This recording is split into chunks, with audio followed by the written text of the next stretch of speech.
السلام علیکم، زیم بخت الله جان حسرت او تاسو ګورئ په پښتو پوینټ ټي وي باندې. تر دې دمه خبرونه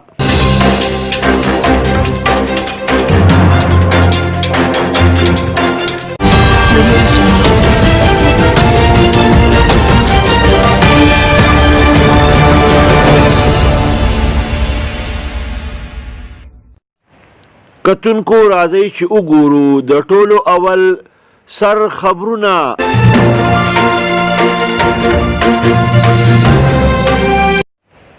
حکومت د 15 اربه ډالره قرضې اخیستو فیصله کړې ده. په امریکا کې د سیاپام مسلمان په مرګ باندې ټولې امریکې اور واخیسته. د سبا نه پېښور ته د سعودي عرب نه د پروازونو سلسله بحال شي. د ریلوے وفاقي وزیر شیخ رشید د خپل سیاسي مورچل نه په نواز شریف یو بل توغندی ورخوشی کړی دی. دی وایي ایټمي دماکې نواز شریف نه دي کړي. د اطلاعاتو او تعلقات عامه صوبایي مشیر اجمل وزیر یو ځل بیا ټینګار کړی دی چې په ISOPs د سختۍ سره عمل درآمد وکړی شي. عوامي نیشنل پارټۍ یو ځل بیا د ورسیز پاکستانیانو په حالت زار باندې د خفګان اظهار کړی دی. CTD پولیس په بونیر کې د سوات سره تعلق لرونکي 3 دهشتګرد په یو مقابله کې وژلي دي. د تخبۍ په علاقه فضل آباد کې د یو کچه کور چت را پریوته چې د کور مالک او د هغه بچي د ملبې لاندې راغله او سخت ټپیان شو.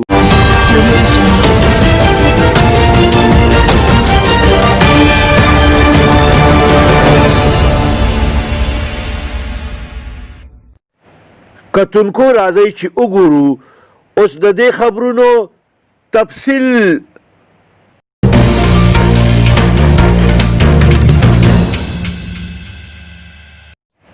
حکومت د بین الاقوامي مالیاتي ادارو نه د 15 اربه روپو د قرضې اخیستو فیصله کړې ده. دا قرضه د ملک د تاریخ د ټولو نه لویه قرضه ده.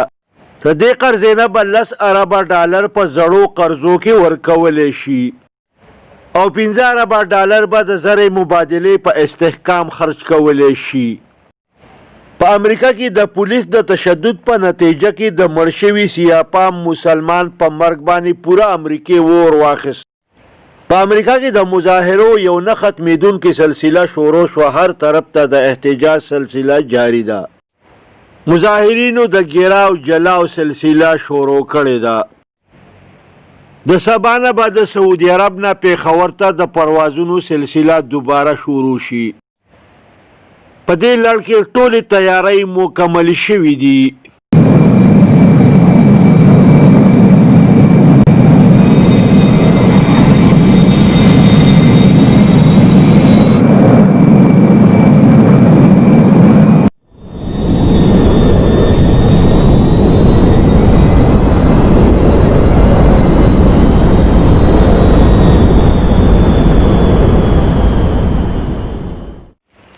د ریلوے وفاقي وزیر شیخ رشید د خپل سیاسي مورچل نه په نواز شریف باندې یو بل توغندی ورخوشی کړی دی. دی وایي چې حقیقت دا دی چې ایټمي دماکې میا محمد نواز شریف نه دي کړي بلکې راجا ظفرالحق او ګوهر ایوب کړي دي. دا خبره ښکاره کړې چې د دغه وخت وزیر اعظم میا محمد نواز شریف او د هغه کابینه د ایټمي دماکو مخالفه وه. د اطلاعاتو او تعلقات عامه صوبایي مشیر اجمل خان وزیر یو ځل بیا ویلي دي چې د کرونا وایرس په حفاظتي تدابیرو د سختۍ سره د عمل ضرورت دی. د زیاته کړې ده چې د کرونا وایرس د مریضانو دپاره په هسپتالونو کې د بیډونو هیڅ کمی نشته.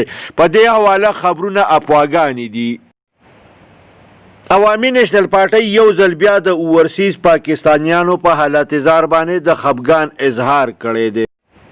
په دې هکله د عوامي نیشنل پارټۍ مرکزي ترجمان زاهد خان ویلي دي چې حکومت د اورسیز پاکستانیانو هیڅ مرسته ونه کړی شو. اورسیز پاکستانیان د کرونا وایرس د وبا له کبله د بېشماره مسلو سره مخ دي.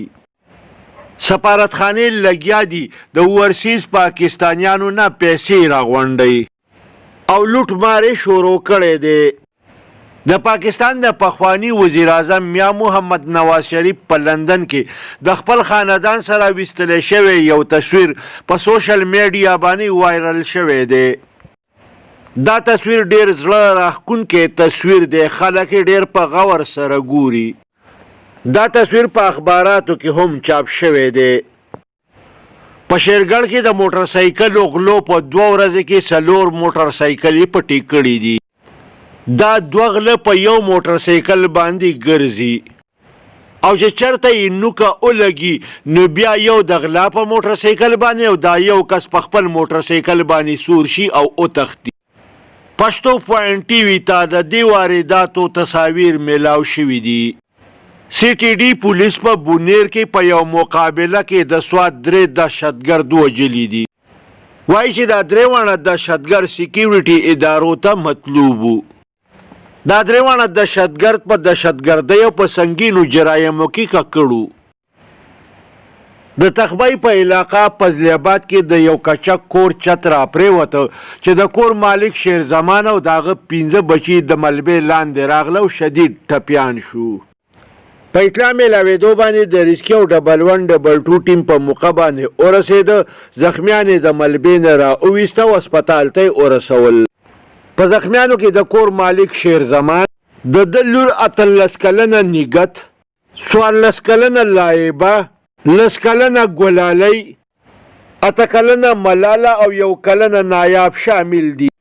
د پیښور په علاقه کې یو ماشوم په هوایي ګولۍ باندې ولګېد او په موقع باندې د ژوند نه لاس ووینځل. د پرخو سرور آباد سکول ماسټر محمد جان په حق ورسېده. دی په خپل کلي کې خاورو ته وسپارلی شو. دی د کافي وخت راسې سخت بیمار و.